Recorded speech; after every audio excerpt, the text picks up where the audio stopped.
Essa caixinha de música eu ganhei da Marisa no Natal. E olha aqui, esse aqui eu ganhei dela também. Aqui, né? Ó, olha só.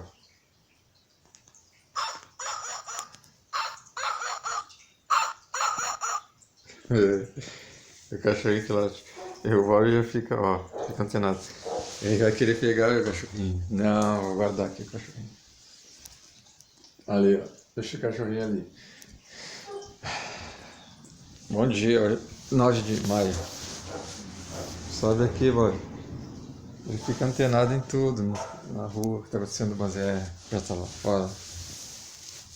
Desde 6h30 da manhã. Deixa esse aí, tá? Olha, vem aqui. Vamos para mais um vídeo. Esse vídeo eu quero falar sobre uma sugestão que a Marisa fez, nos temas que ela sugeriu. Falar um pouco sobre vegetarianismo, macrobiótica e veganismo. Foi essa a ordem que eu conheci essas, vamos chamar de filosofias. Eu vou contar a minha experiência, como as coisas aconteceram para mim.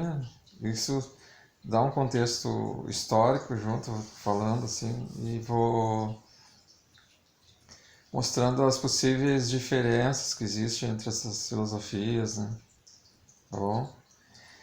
Bom, eu tratei do tema ofensas, né?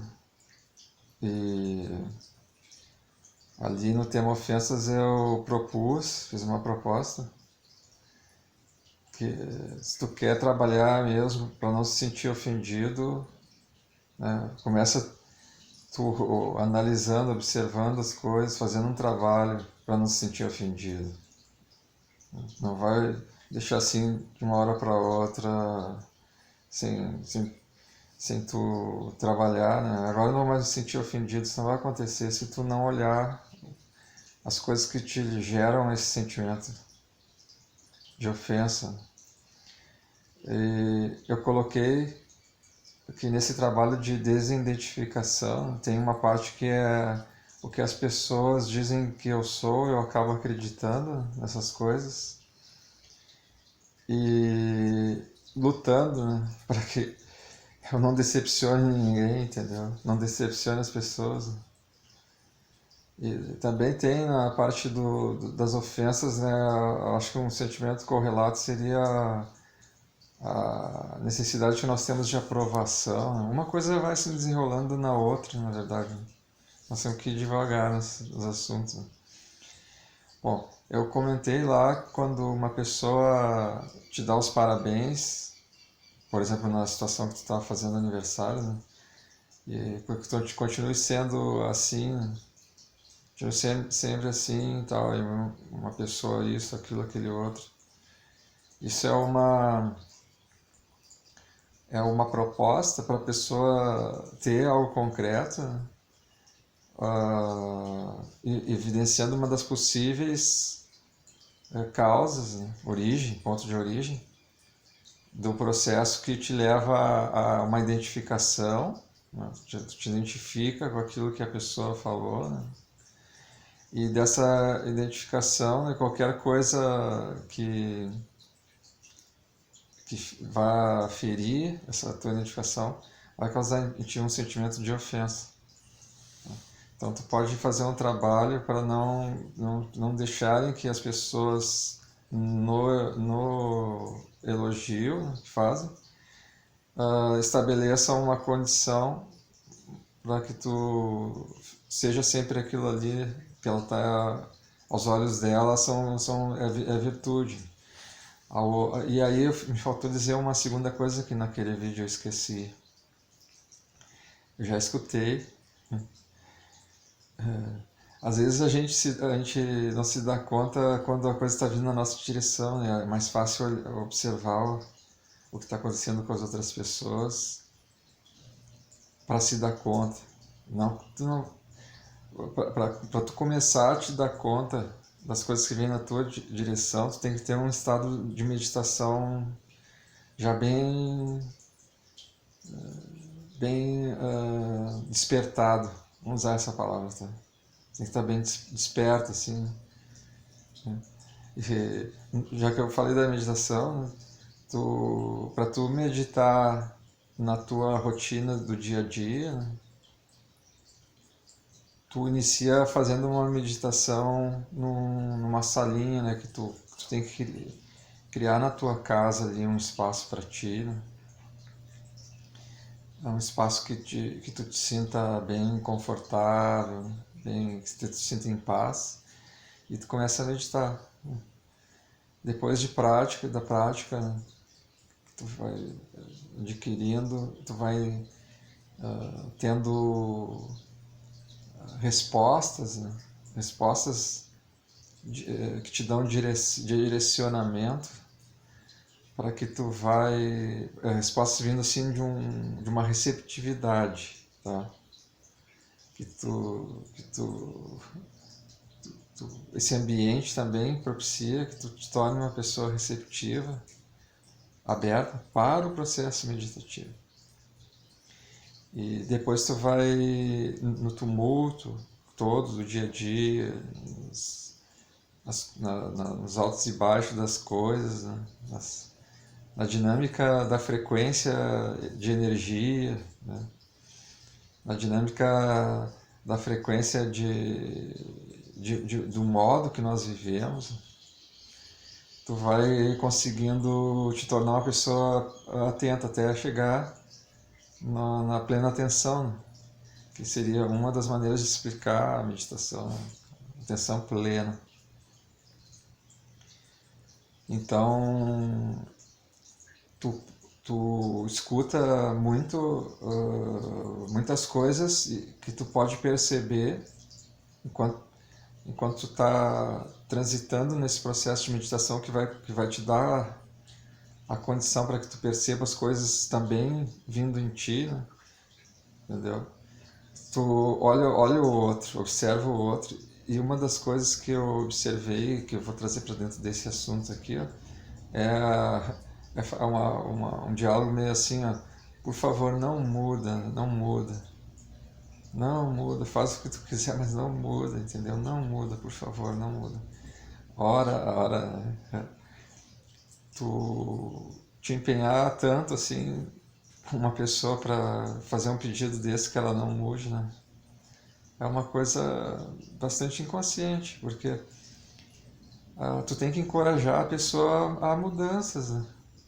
Entendeu? Nós estamos falando agora no universo de comportamento e noção, na filosofia de vida, né? Na psicologia, né? Aquilo que a pessoa transmite em relação aos olhos dos outros, né, já é satisfatório quando ela diz isso, ela está dando esse sinal, né? Não, poderia dizer assim, então, assim como se tu quer sinalizar para a pessoa, aí é diferente, ó. Se tu quer dar para ela uma noção, né, de que ela tá, assim como ela tá, já tá legal, entendeu? Já tá legal. Mas já tá legal no que? No geral, entendeu? Em relação a todas as outras coisas, a gente não sabe, né? Então pode estar legal na relação com aquela pessoa. Bom, pelo menos poderia então dizer assim, né? Fazendo uma comunicação mais efetiva, né? Ó, na relação que eu tenho que tu tem comigo, toca a tua vida, entendeu? Encoraja ela para mudanças, né? Toca a tua vida, vai em frente. Tu tá agora numa fase diferente e tal, e eu tô sentindo que a gente vai se afastar um pouco, né? No que concerne a minha relação contigo, eu sempre vi coisas que me confundem um pouco, no sentido de eu não entender o porquê que tu quer mudanças, mas no que está em relação à nossa relação, tá tudo bem, entendeu? Tá tudo bem. O que vier a mais que melhore, né, e cause uma mudança melhor, tudo bem. Agora cuida, né? Pode ser que as mudanças te transformem numa pessoa que eu não vá gostar, entendeu? Que seja indesejada para as pessoas com quem está te relacionando. Observa no processo de mudança, incorpora coisas que vão te levar para frente, né? É uma abordagem diferente. encorajar uma pessoa para ficar como ela é. Temos que encorajar as pessoas para a mudança, né? Pra mudança.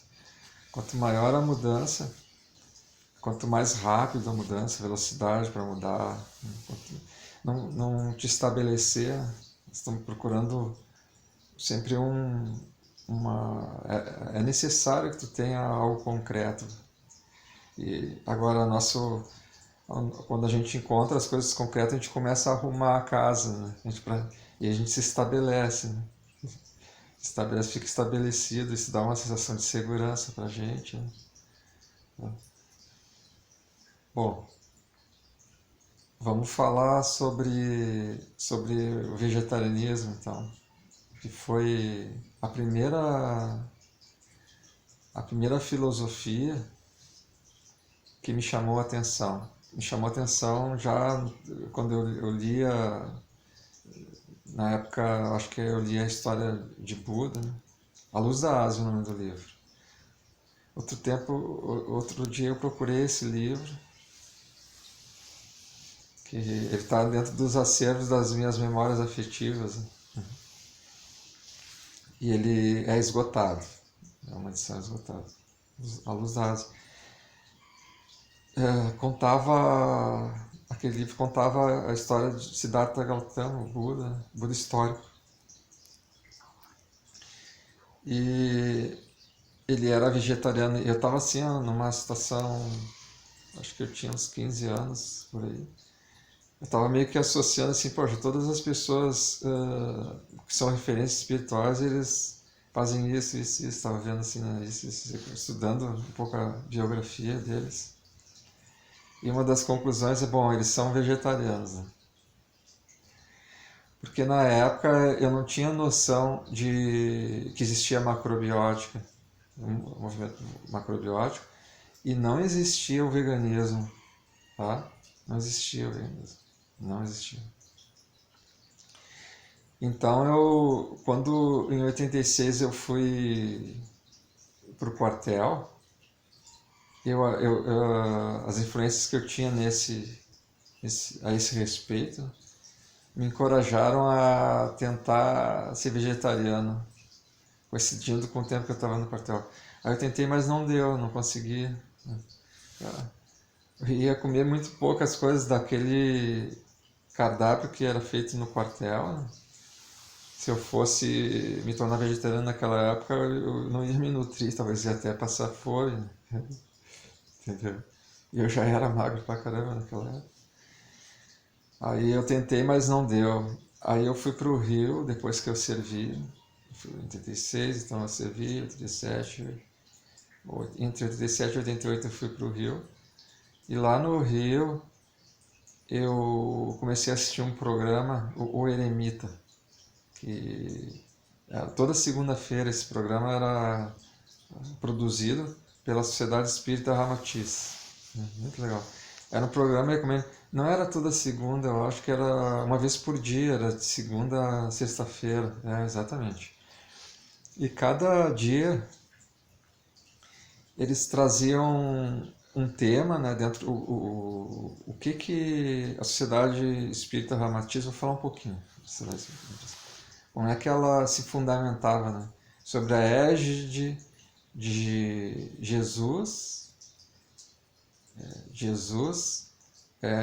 Ramatiz e Kardec, que era, no caso, a parte do espiritismo.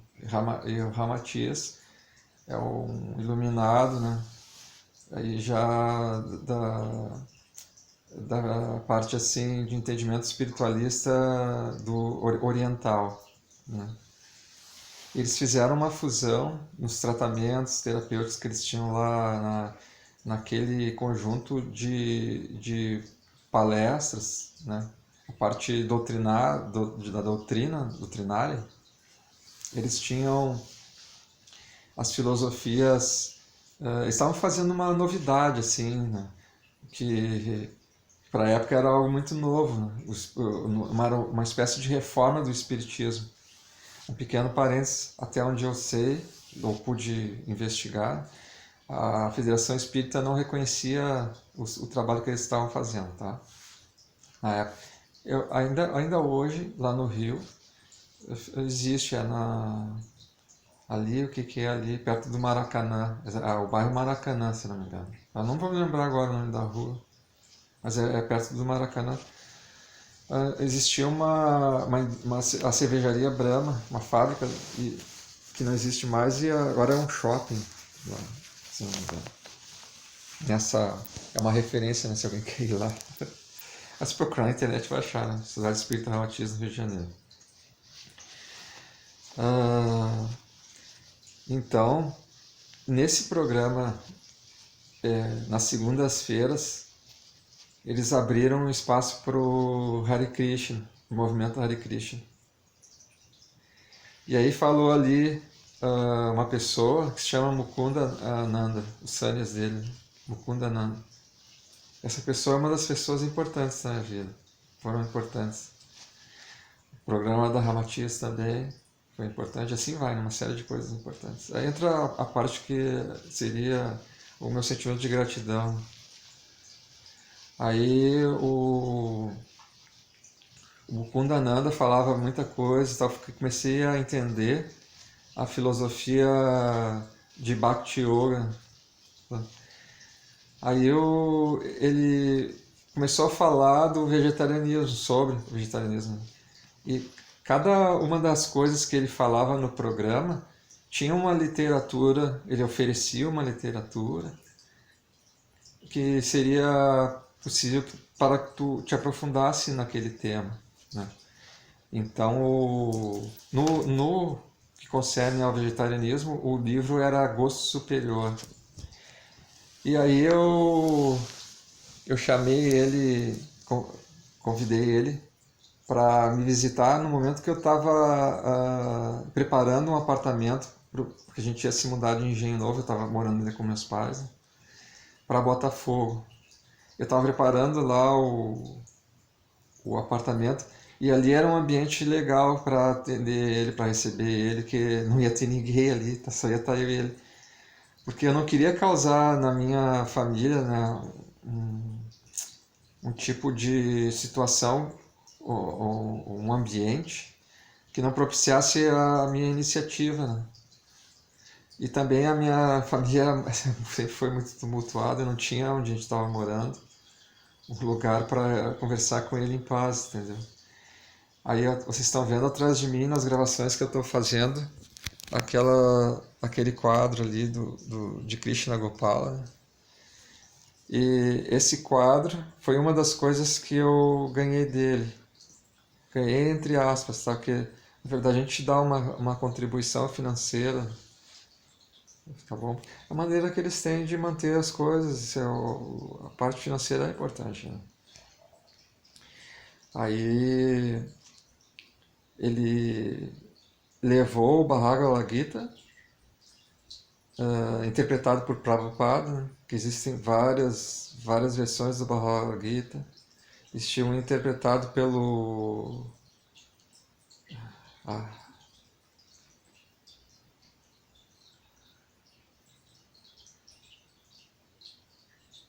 Yogananda, tá? Existe um outro por um filósofo brasileiro, que agora não lembro o nome, e assim vai, tá? Há várias interpretações. Aí ele me deu o livro, Bhagavad Gita, me deu esse quadro, e junto o livro Gosto Superior. E aí o Gosto Superior, esse livro foi assim, o impulso que eu precisava para me tornar vegetariano. Eu tenho essa historinha para chegar num ponto o que naquela época, quais seriam a base dos argumentos para tu ser vegetariano, tá? Era uma parte, envolvia uma parte assim que seria econômica, né? Segundo o que o livro dizia, era mais econômico tu fazer uma dieta vegetariana. Senão tu poderia te encorajar pelo ponto de vista econômico, né? o nome do livro era Gosto Superior, porque tu te incentivava a desenvolver o gosto por coisas superiores, né? Superiores, superior poderia botar mais elevada, né, a palavra, né? Hoje em dia é tudo de acordo com a época, mas hoje em dia pode incitar na pessoa arrogância, né? Às vezes tu tá querendo ser superior às outras pessoas, né? Quer ser diferente, entendeu?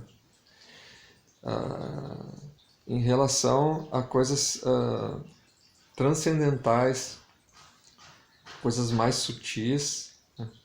Gosto superior, a música, né? A energia das cores, das pessoas. Quanto mais sutil tu vai ficando, né? Mais transcendendo ao grosseiro, ao denso, entende? Então, a alimentação é importante para que tu te torne uma pessoa propicie, né? Propicie não quer dizer que tu vai te tornar, vai propiciar um ambiente, uma situação, uma atratividade para que tu seja transcendente, né? Seja mais sutil, se esse é o interesse da pessoa. E não abordava, não entrava na questão do animal, assim, entendeu? Não entrava, como depois veio a ser o veganismo, né? Que leva em conta os direitos do animal. Então, o gosto superior, né? A questão econômica e também a questão da saúde. Nesse livro, e depois em vários outros livros, aí eu comecei a dar ênfase para a parte da saúde. Comecei a dar ênfase para a parte da saúde. Depois eu li outros livros, porque eu queria entender como é que eu ia montar o meu cardápio, tudo que eu precisava, né, para me manter saudável.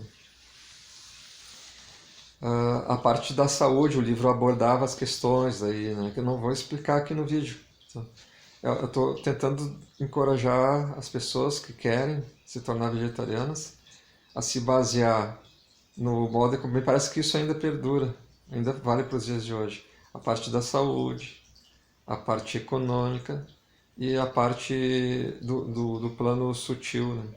Vai te tornar uma pessoa mais sensível e tudo mais, né? Bom, entre a fase minha vegetarianismo e o que nós temos hoje veganismo, que a gente não conseguiu entrar no veganismo, eu vou explicar por quê. Eu conhecia a macrobiótica, e eu conhecia a macrobiótica pelo Rui. Tá? Eu vou fazer um vídeo à parte para contar a história minha com a macrobiótica que entrou na minha vida por intermédio do Rui, né? Eu vou contar a história. A macrobiótica daí, no que ela difere do vegetarianismo? Ela é praticamente um veganismo, assim, né? Porque no vegetarianismo eu me tornei ovo-lacto vegetariano, porque como eu conheci por intermédio do movimento Hare Krishna, o vegetarianismo que eles encorajam as pessoas a fazer, ele vem de uma cultura védica, da indiana, tá? Ele vem de lá. E lá o leite, os derivados do leite, né? É muito, faz parte da cultura religiosa, cultural deles, social, né? Então, eles produzem, tem o ghee, né? Manteiga clarificada, eles usam o ghee para fazer a comida, eles gostam muito do iogurte, tem o lassi, que é uma bebida à base de leite também. Eles usam creme de leite, fazem a culinária indiana que a gente faz aqui também no sítio, né? É muito saborosa, né? Muito saborosa. Mas a macrobiótica não adere ao leite, ao queijo, os derivados lácteos. Tá? O ovo também não. E o vegetarianismo na linha védica também não aceita, não admite o ovo, tá? Não admite o ovo, tá bom? O vegetarianismo adaptado aqui no Brasil e talvez em outras partes do mundo, ele é muito difundido na ideia de ovo, você come ovo, lácteo, produtos lácteos, né? Ovo lácteo vegetariano. E aí uma deturpação enorme, que eu não vou discutir aqui no vídeo. Alguns dizem que peixe não é carne, né? Carne branca não é carne, coisa assim, entendeu? É só aqui no Brasil essas coisas mesmo. Então, vegetariano, eles entendem também alguns vegetarianos, algumas pessoas se dizem vegetarianas comendo peixe e carne branca, né? Galinha. Só no Brasil isso. Tá. Não sei de onde vem. Isso eu não sei de onde vem, tá? A proposta do vídeo aqui é que as pessoas perguntem e também pesquisem coisas e talvez deem respostas. Alguém pode ver o vídeo e pesquisar e dar resposta, fazer um vídeo. A gente pode gravar esse vídeo, com esse vídeo, fazer edição. A gente tem um projeto aí que vai levar, ou não, talvez, vai levar à frente, depois eu vou explicar também. Tá? Nós estamos em 26 minutos. Aí esse vídeo aqui foi muito grande, foi muito além da conta. E o veganismo, então, vamos lá para encerrar.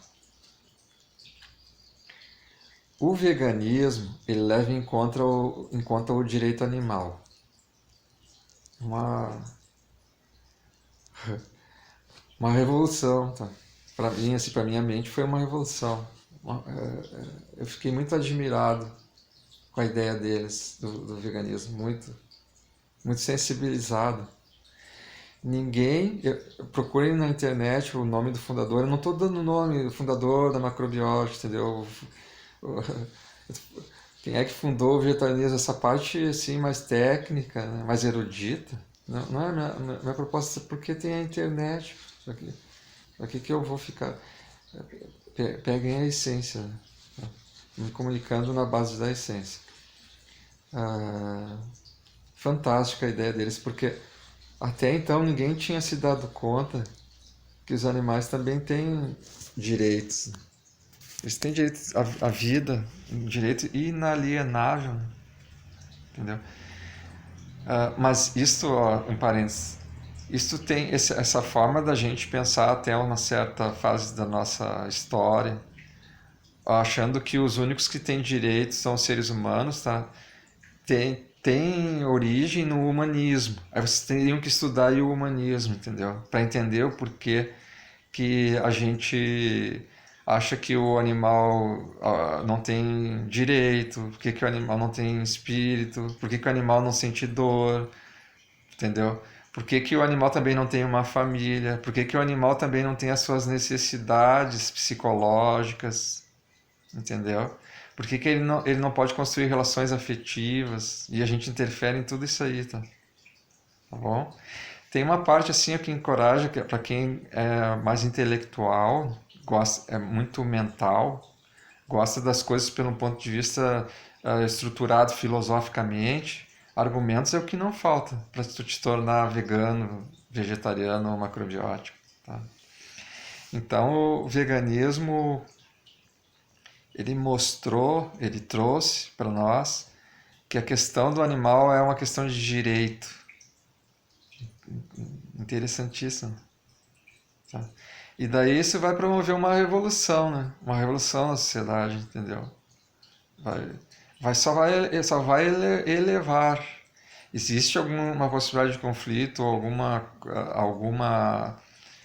algum relato, alguma notícia de conflito, como é um ativismo, né? O veganismo é ativismo, entendeu? As pessoas defendem aquilo ali, discutem aquilo ali. Tá? Violência eu não tenho nenhuma notícia. Mas assim, maus tratos com outro ser humano, né? Na base assim, me veio a notícia assim, uma pessoa trabalhava num restaurante vegano, atendendo assim, e ela só atendia bem quem era vegano. Né? Porque também vai pessoas que não são veganas no restaurante vegano, no restaurante vegetariano, no restaurante macrobiótico, óbvio. Né? E ela, não sei como ela conseguia distinguir, aquele ali não é vegano. Aí ela maltratava aquela pessoa, não atendia bem. tá bom? Bom, fanatismo, os fanáticos estão em todos os lugares, né? O ativismo é um movimento que pode revelar um lado fanático das pessoas, tá? Fazer o quê? Assim. Mas a causa dos veganos vale a pena estudar. Então, se tu quer te tornar um vegetariano, um macrobiótico, um vegano, espero que esse vídeo tenha servido para te encorajar, né? Tá bom? Bom, então um beijo. Eu vou encerrar aqui o vídeo, tá? E hoje eu vou encerrar com o barulhinho da fonte aqui no tempo, tá bom?